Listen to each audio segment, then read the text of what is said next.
Hello বন্ধুরা, তোমরা সবাই কেমন আছো? আশা করি ভালো আছো। আমিও ভালো আছি, তবে শরীরটা একটু ভালো নেই আজকে। কাল থেকে খুব শরীরটা ভালো যাচ্ছে না, ভীষণ মাথা যন্ত্রণা করছে, কিছু ভালো লাগছে না। তাই চুপচাপ বসে আছি, কিছুই করতে ইচ্ছা করছে না। তাই ভাবলাম একটু কথা বলি, মনটা ভালো লাগবে। তাই দুটো কথা বলতে এলাম।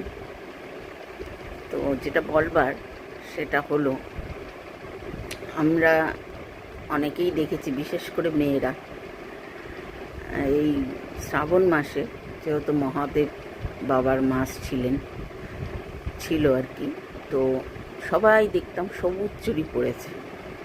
ম্যাক্সিমাম দেখা গেছে সবাই সবুজ চুড়ি পরেছে। জানি না কেন সবুজ চুড়ি নাকি পরতে হয় শ্রাবণ মাসে। তা আমি পরার ইচ্ছে ছিল, কিন্তু পরা হয়নি, আমার কাছে ছিল না, আর কিনেও আনতে পারিনি, কেনা হয়নি আর কি।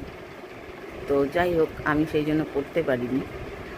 তো কদিন আগে আমি ইনস্টাগ্রামে একজন অ্যাস্ট্রোদেব বলে একজন আছে, সে বলছিল, তার কথাগুলো আমি শুনি বা ফলো করি তাকে।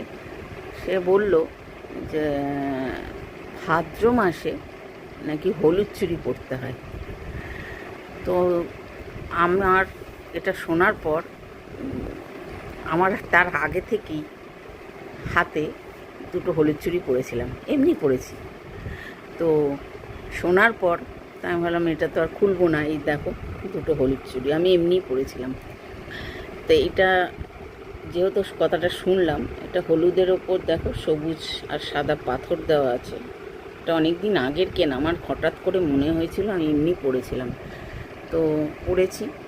তো এটা শোনার পর আমি চুড়িটার খুলিনি, তো পরে রয়েছি। তা এবার কথা যেটা হলো, যে যারা যারা তোমরা শ্রাবণ মাসে সবুজ চুড়ি পরেছিলে, তাদেরকে বলছি, তারা তো নিশ্চয়ই মানো ব্যাপারটা। তাই তাদেরকে বলছি যে তোমরা এই ভাদ্র মাসটা হলুদ চুড়ি পরো, আর পুরো মাসটাই পড়বে। তারপরে আবার পরের মাসে কি পড়বে সেটা আমি জানি না, আবার হয়তো কেউ কিছু বলতে পারে। আমরা তো এইসব শুনি আর এগুলো মানি, ম্যাক্সিমাম মেয়েরাই এগুলো শোনে আর মানে। পরের মাসে দেখা যাবে কি পড়বে। এই মাসটা